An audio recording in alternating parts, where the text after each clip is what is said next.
এটা কিউবিটসের student friendly mini PC লানিয়া R4।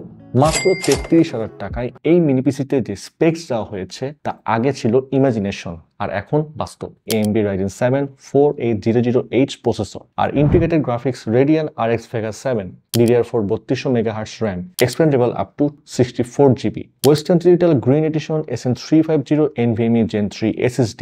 এই মিনি পিসির power, portability and affordability particularly স্টুডেন্টের জন্য ভেরি সুইটেবল। এই কনফিগারেশনের স্টুডেন্টরা প্রোগ্রামিং এর লার্জ কোড বেস নিয়ে কম্পাইলিং করতে পারবে, like Python, Java, C++, data অ্যানালাইসিসের জন্য ম্যাটল্যাব, ভিডিও এডিটিং এর জন্য Adobe Premiere Pro or Filmora, 2D and 3D drawing এর জন্য অটোক্যাড। আর যারা গ্রাফিক্স ডিজাইন, অ্যানিমেশন নিয়ে স্টাডি করতে চান তাদের জন্য এটা একটা আইডিয়াল পিসি। আপনি চাইলে এই মিনি পিসিতে গেমস খেলতে পারবেন, like FIFA 19, call of duty modern warfare 3 or 2, battlefield 3 or 4 এর মতো পপুলার হাই এন্ডের গেমসগুলো আপনি এখানে স্মুথলি খেলতে পারবেন।